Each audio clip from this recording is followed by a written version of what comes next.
যাদের political science পরীক্ষা আছে তোমাদের জন্য আজকে ভেরি ভেরি ইম্পর্টেন্ট যে কোশ্চেনগুলো এমসিকিউ রাষ্ট্রবিজ্ঞানের, সেই রাষ্ট্রবিজ্ঞানের কতগুলো কোশ্চেন আমি তোমাদের বলে দিচ্ছি উত্তর সমেত।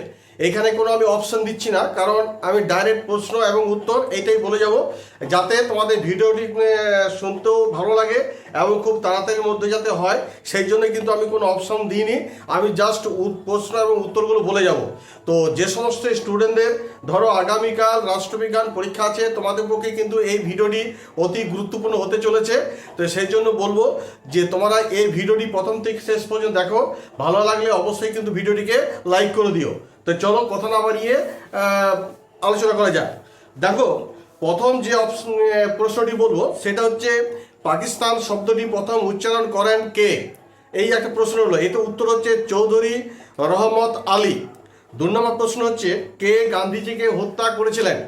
এটা মনে রাখবে, নাথুরাম বিনায়ক গডসে। এটা মোটামুটি সালটা হচ্ছে 1948 সালে 30শে জানুয়ারি। 3 নম্বর হচ্ছে জম্মু কাশ্মীরের মহারাজ হরি সিংয়ের এবং ভারত সরকারের মধ্যে কবে অন্তর্ভুক্তিমূলক চুক্তি স্বাক্ষরিত হয়েছিল? এটার অ্যান্সার হবে 26শে অক্টোবর 1947 সালে। তবে মনে রাখবে, এই জম্মু কাশ্মীরের যে মহারাজ হরি সিং এবং ভরত সিংয়ের মধ্যে এই অন্তর্ভুক্তমূলক চুক্তিটা কিন্তু কার্যকর হয়েছিল 27শে অক্টোবর 1947 সালে। এটাও কিন্তু জেনে রাখা তোমাদের দরকার। 4 নম্বর প্রশ্ন হচ্ছে কবে গোয়া পূর্ণ রাজ্যের মর্যাদা লাভ করেছিল? এর উত্তর হচ্ছে 30শে মে 1947 সালে। 5 নম্বর প্রশ্নটা হচ্ছে দেখো, 1947 সালের ভারত বিভাজনের সময় ভারতের গভর্নর জেনারেল কে ছিলেন? উত্তর হচ্ছে লর্ড মাউন্ট ব্যাটেন। 6 নম্বর প্রশ্নটি দেখো, স্বাধীন ভারতের প্রথম প্রধানমন্ত্রী কে ছিলেন? এটা যদিও তোমাদের প্রত্যেকে জানা, তবুও এটা উত্তর হচ্ছে পণ্ডিত জওহরলাল নেহেরু। 7 নম্বর প্রশ্নটি দেখো, যে কে ভারতের লৌহ মানব নামে পরিচিতি ছিল? Very very important. উত্তর হচ্ছে সর্দার বল্লভভাই প্যাটেল। 8 নম্বর প্রশ্নটি হচ্ছে কে সীমান্ত গান্ধী নামে পরিচিত? উত্তর হচ্ছে খান আব্দুল গফ্ফর খান। 9 নম্বর হচ্ছে ডাইরেক্ট অ্যাকশন ডে বা ডি ডে কবে অনুষ্ঠিত হয়? উত্তর হচ্ছে 16ই আগস্ট 1946 খ্রিস্টাব্দে। 10 নম্বর প্রশ্নটি দেখো, কর্ণাটক রাজ্যের পূর্ব নাম কি ছিল? উত্তর হচ্ছে মহীশূর। 11 নম্বরটি দেখো, নির্বাচনী প্রতীক কি নির্দেশ করে? উত্তর হচ্ছে এটি একটি দলের পরিচিতি। 12 নম্বর হচ্ছে একদলীয় ব্যবস্থা কি? দেখো, একদলীয় ব্যবস্থা হচ্ছে যেখানে শুধু একটিমাত্র রাজনৈতিক দল সে কি করবে, কার্যকর করে থাকে। আর 13 নম্বর হচ্ছে ভারতের রাজনৈতিক ব্যবস্থা হলো ড্যাশ। না, ভারতের রাজনৈতিক ব্যবস্থা হচ্ছে বহুদলীয়। 14 নম্বর হচ্ছে ভারতের জাতীয় কংগ্রেস ড্যাশ খ্রিস্টাব্দে প্রতিষ্ঠিত হয়। এটা একটা আমি তোমাদের একটা এই প্রশ্নটা ছুড়ে দিলাম বা তোমাদের বলতে বললাম। তোমাদের যদি কারোর উত্তর জানা থাকে কমেন্ট সেকশনে কিন্তু অবশ্যই কমেন্ট করে জানাবে। 15 নম্বর দেখো, ভারত ও পাকিস্তানের মধ্যে কবে কার্গিল যুদ্ধ হয়েছিল? 1999 খ্রিস্টাব্দে। 16 নম্বর প্রশ্নটি দেখো, নতুন স্বাধীন রাষ্ট্র হিসাবে কবে বাংলাদেশের জন্ম হয়? উত্তর হচ্ছে 1971 সালে। 17 নম্বর প্রশ্ন হচ্ছে এইবারের সংগ্রাম স্বাধীনতা সংগ্রাম, এই কথাটি কে বলেছিলেন? এই কথাটি বলেছিলেন বঙ্গবন্ধু শেখ মুজিবুর রহমান। 18 নম্বর প্রশ্ন হচ্ছে সার্কের সচিবালয় কোথায় অবস্থিত? উত্তর হচ্ছে নেপালের কাঠমান্ডুতে। 19 নম্বর হচ্ছে কত খ্রিস্টাব্দে ভারত ও চীনের মধ্যে পঞ্চশীল নীতি স্বাক্ষরিত হয়েছিল? উত্তর হচ্ছে 1954 খ্রিস্টাব্দে। 20 নম্বর প্রশ্ন হচ্ছে ভারত ও পাকিস্তানের মধ্যে কবে তাসখান চুক্তি সম্পাদিত হয়? উত্তর হচ্ছে 1966 সালে। 21 নম্বর হচ্ছে সার্ক সংগঠনের প্রথম শীর্ষ সম্মেলনের সভাপতি কে ছিলেন? উত্তর হচ্ছে হুসেন মোহাম্মদ এরশাদ। 22 নম্বরটি হচ্ছে দেখো, আফ্রো এশিয়ান সম্মেলন কোথায় অনুষ্ঠিত হয়েছিল? উত্তর হচ্ছে পাকিস্তানের ইসলামাবাদে। একটা কথা বলে রাখি, যদি আমার ভিডিওটি ভালো লেগে থাকে তাহলে অবশ্যই কিন্তু একটা লাইক করে দিও এবং এই ভিডিওটিকে অনেক অনেক করে তোমাদের নিজেদের বন্ধু বান্ধবের মধ্যে শেয়ার করে দিও।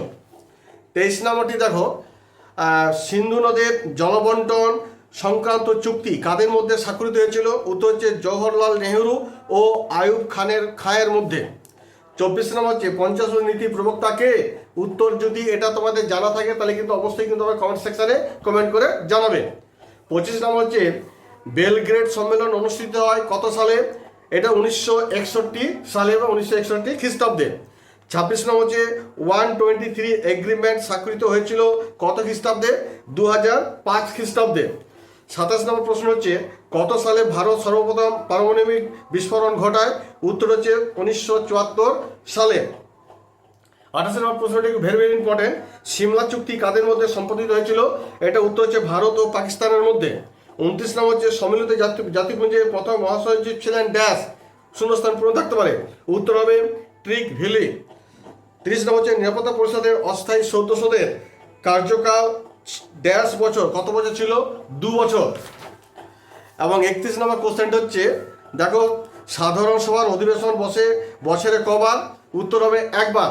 এর একটা কথা মনে রাখবে, তোমাদের কিন্তু 4টে অপশন দেওয়া হবে, 4টে অপশনের মধ্যে যেটা কারেক্ট হবে সেটাই কিন্তু তোমাদের ও এম আর সিটে কিন্তু সেটাকে সেই বৃত্তটাকে পূরণ করতে হবে। দাগ নাম সে যত দাগের যত উত্তরটাই হবে। তো এইখানে আমি কিন্তু ভিডিওটি যাতে বড় না হয় সেই জন্য খুব শর্টকাটে কিন্তু এই ভিডিওটি এখানে শুধু অ্যান্সারগুলোই বলে দিচ্ছি, প্রশ্ন অ্যান্সার। আর একটা কথা, যারা একদম বই পড়নি তাদের ক্ষেত্রে কিন্তু এই কোশ্চেনগুলো করে গেলে কিন্তু অনেকটা উপকৃত হবে, কারণ এখান থেকে কিন্তু অনেক আসার সম্ভাবনা আছে। তবে একটা কথা আমি বারবার বলবো যে পাঠ্য বই কিন্তু রিডিং করা অবশ্যই দরকার। পাঠ্য বই না রিডিং করলে এমসিকিউ উত্তর কিন্তু সঠিকভাবে দেওয়া সম্ভব নয়। এবার ধরো 32 নম্বর, সম্মিলিত জাতিপুঞ্জের সনদ সংশোধন করতে পারে ড্যাশ, কারা করতে পারে? সাধারণ সভা ও নিরাপত্তা পরিষদ। এবার দেখো 33 নম্বর, এনপিটি স্বাক্ষরিত হয়েছিল কত সালে? 1971 সালে। সেল 1 স্বাক্ষরিত হয়েছিল কত সালে? কাদের মধ্যে হয়েছিল? না আমেরিকা ও সোভিয়েত ইউনিয়নের মধ্যে। সেল 1। আচ্ছা, বিশ্ব নিরাপত্তা ধারণা উদ্ভূত হয়েছিল কত সালে? 1990 সালে। SALT 2 স্বাক্ষরিত হয়েছিল কত সালে? 1979 সালে। 37 নম্বর কোশ্চেনে দেখো অস্ত্র নিয়ন্ত্রণ চুক্তি কি? অস্ত্র নিয়ন্ত্রণ চুক্তি রয়েছে যে দেশগুলির মধ্যে অস্ত্র অর্জন নিয়ন্ত্রণ করা। 38 নম্বর প্রশ্ন হচ্ছে রাজনৈতিক দলগুলোকে নির্বাচনীয় প্রতীক চিহ্ন প্রদান করেন কে? উত্তর হচ্ছে নির্বাচন কমিশন। 39 নম্বর যে কোশ্চেনটি বলবো সেটা হচ্ছে ভারতের দলত্যাগী বিরোধী আইন কত সালে পাস হয়? উত্তরটা হবে 1985 সালে। এবং লাস্ট যে কোশ্চেনটা দিচ্ছি 40 নম্বর, সেটা হচ্ছে ভারত হলো মার্কিন কৌশলের লিনচপিন, এই কথাটা বলেছিলেন কে? Barack Obama. তাই যাই হোক, তোমাদের এই যে 40টা কোশ্চেন দিলাম, এই 40টা কোশ্চেনই কিন্তু ভেরি ভেরি ইম্পর্টেন্ট। তোমরা একবার হলো এক নজরে কিন্তু এই কোশ্চেনগুলো দেখে যাও, কেননা এই রাত পোহালেই কিন্তু তোমাদের পরীক্ষা শুরু হয়ে যাবে। সেই জন্য তোমরা পাঠ্য বই পড়ছো পড়ো, অন্যান্য এমসিকিউগুলো করেছো করো, কিন্তু তবুও বলবো এই ভিডিওটিকে একবার তোমরা দেখে নাও, যাতে এই কোশ্চেনগুলো তোমাদের যদি মনে থাকে তাহলে এখান থেকে অনেক কোশ্চেন কিন্তু কমন পাবে এবং লিখতে পারবে। যাই হোক, এই বলে ভিডিওটি আপাতত এখানে শেষ করব। যদি আমার ভিডিওটি ভালো লেগে থাকে তাহলে অবশ্যই কিন্তু একটা সাবস্ক্রাইব এবং লাইক অবশ্যই করে দিও।